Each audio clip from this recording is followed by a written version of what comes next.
What's up, party people? It's Keys Dan with RadioWhat.com, DJLittleRock.com, coming to you live and in living color from the Radio What Studios. And this is my podcast, What Makes You Smarter. It's an extension of the RadioWhat.com internet radio station that I've been running for quite some time. And if you need DJ services, where do you go? DJLittleRock.com. DJLittleRock.com. Check availability and get a free price quote right there. And maybe you can have me entertaining you at your next event. Let me entertain you. And if you'd like to tell your story, I encourage you to check out my other podcast, What Makes You Famous.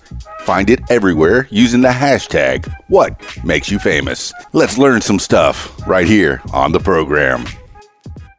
Now, on with the show.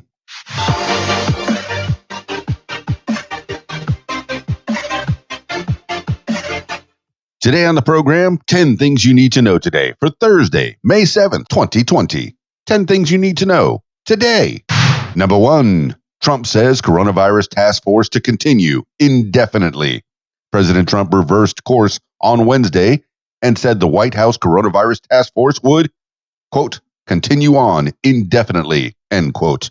Just a day earlier, Trump had said the administration was moving toward winding down the task force and replacing it with another entity focused on restarting the economy. Trump said that the task force would shift its focus to helping businesses restart and developing a vaccine after initial response largely dedicated to gathering resources to hard-hit areas and providing guidance on policies to contain the outbreak, such as stay-at-home orders. Democrats and other critics had harshly criticized Trump's Tuesday remarks on disbanding the task force, saying such a move would be irresponsible given the danger that infections could spike again as states gradually allow businesses to reopen.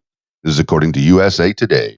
Number 2, Iraqi lawmakers choose Mustafa al-Kadhimi as prime minister. Iraq's parliament on Thursday picked Mustafa al-Kadhimi, a former intelligence chief, to serve as the country's new prime minister. Iraqi officials have said Kadhimi, 53, is acceptable to both the United States and Iran, the two main foreign powers competing for influence in Iraq. The New York Times reported Iraq has been without a prime minister since late last year when Adel Abdul Mahdi resigned after facing anti-government protests. Kadhimi has met with protesters, taking a different approach to the unrest from the previous government, which at times used the military against demonstrators. In addition to social unrest, Kadhimi will also have to deal with the coronavirus pandemic, which has locked down Iraq and driven oil and gas prices to historic lows, halving Iraq's operating revenue. This is according to the New York Times. Number 3, report. Trump thinks coronavirus deaths overcounted. Axios reported Wednesday that a Trump administration official said President Trump and some of his aides believe the estimated COVID-19 death toll is inflated.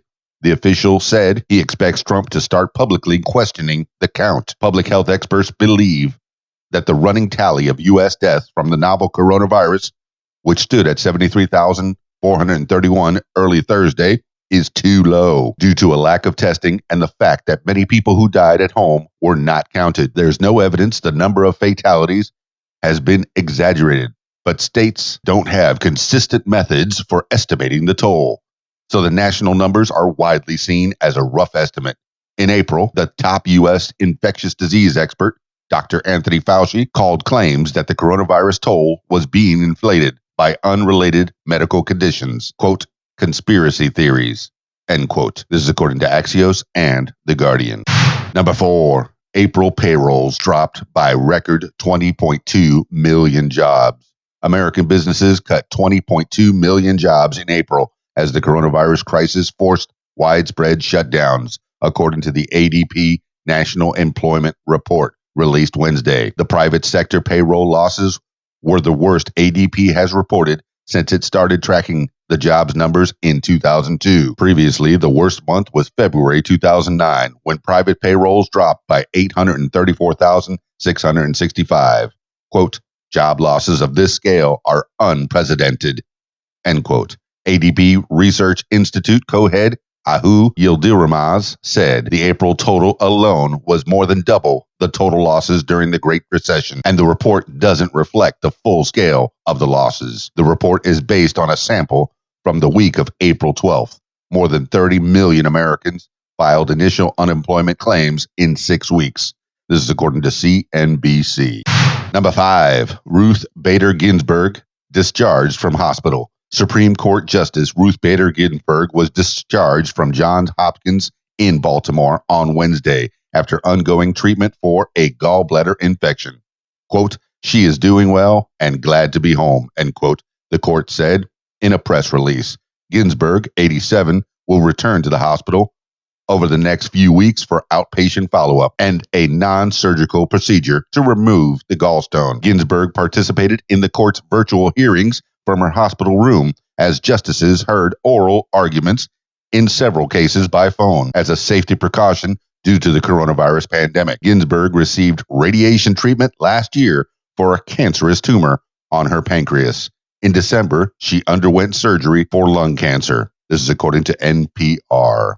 Number 6, Michigan lawmakers sue governor over shutdown extension. Republican state lawmakers in Michigan on Wednesday filed a lawsuit against Governor Gretchen Whitmer, a Democrat, seeking to force her to reopen the state's economy. Whitmer last week extended her state of emergency declaration. Protesters, some of them armed, had gathered on the state Capitol, calling for her to let businesses reopen. House Speaker Lee Chatfield and Senate Majority Leader Mike Shirkey, both Republicans, said Whitmer overstepped her authority by extending the stay-at-home restrictions without the support of the GOP-controlled legislature.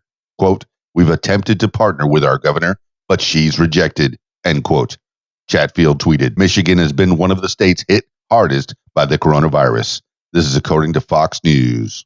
Number 7, DeVos unveils new regulations on campus sexual assault.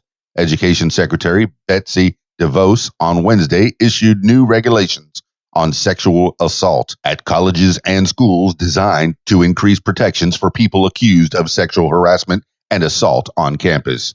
The change rolls back Obama-era guidance for schools to step up investigations, which DeVos said had resulted in a denial of due process for some people accused of sexual assault. Quote, "Too many students have lost access to their education because their school inadequately responded when a student filed a complaint of sexual harassment or sexual assault," end quote, DeVos said in a statement. DeVos said the new policy requires schools to support survivors of sexual misconduct while safeguarding the rights of the accused. Critics of the move said it would discourage victims from coming forward. This is according to CNN and the New York Times. Number 8, another top U.S. health expert leaves Trump administration. Another public health expert is leaving the Trump administration as it continues to respond to the coronavirus pandemic, Politico reported Wednesday. Timothy Ziemer, a disaster response official who once led a global health directorate that the administration disbanded, suggested in a Tuesday note to colleagues that was obtained by Politico that he was retiring and had told the White House of his decision on Monday.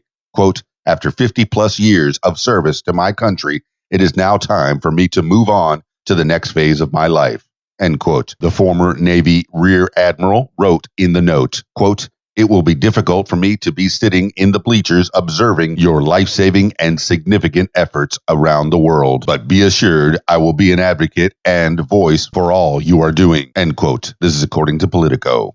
Number 9, report. Trump back to pushing for costly border wall paint job. President Trump has resumed a push to paint his barrier on the Mexican border black, which would increase the cost by at least $500 million. The Washington Post reported Wednesday, citing government contracting estimates. Trump has gone back and forth about whether the steel bollards on the border should be black. As recently as last fall, military and border officials reportedly thought they had persuaded him to drop the idea, which they consider unnecessary and a potential maintenance burden down the road. Trump reportedly believes the dark color would make his border wall more imposing and too hot to touch in the summer months. The Post obtained estimates ranging from $500 million or $1.2 million per mile for the area under consideration for 2 coats of acrylic paint to $3 billion plus for premium powder coating. This is according to the Washington Post. Number 10 reports Major League Baseball to unveil plan for returning to play. Major League Baseball is working to send a proposal to the MLB Players Association within a week that would lay out plans for returning to play after a delay due to the coronavirus pandemic, ESPN reported Thursday, citing sources familiar with the discussions. The proposal reportedly would call for, quote, spring, end quote, training, already delayed by 6 weeks, to begin in mid-June, followed by the start of the season in early July. Some industry leaders say the idea of returning in June and July would be overly optimistic, given the ongoing rise in the number of coronavirus infections and COVID-19 deaths nationwide. Teams, however, have already started urging players to start preparing for training. This is according to ESPN. That's 10 things you need to know today for Thursday, May 7th, 2020. Thank you for listening. This has been What Makes You Smarter. I hope everyone out there is doing reasonably well. Drop me some comments. Let me know what you're up to. If you'd like to tell your story or hear the stories of others, I encourage you to check out my other podcast, What Makes You Famous. Find it everywhere using the hashtag What Makes You Famous. That's it for me. It's Keys Dan, RadioWhat.com, DJLittleRock.com. Peace. I'm out of here. Peace. I'm out of here. If you like what you hear, I encourage you to follow What Makes You Smarter on social media. Find it on Facebook at What Makes You Smarter, Instagram at What Makes You Smarter, Twitter at SmarterWhat, and YouTube. Username Keys Dan. Leave What Makes You Smarter podcast a review and subscribe. Listen to What Makes You Smarter podcast on Spotify, iTunes, YouTube, Stitcher, Google Podcasts, and Podcast Addict. My personal favorite, learn with me on my podcast, What Makes You Smarter. And if you'd like to tell your story, I encourage you to check out my other podcast, What Makes You Famous. Find it everywhere using the hashtag What Makes You Famous. Call 501-470-6386 and leave a message to set up a time for What Makes You Famous. Support What Makes You Smarter podcast using the PayPal, paypal.me/Keys Dan. Email info@radiowhat.com. What Makes You Smarter is a production of Keys Dan Enterprises Incorporated at keysdan.com. Thank you for listening.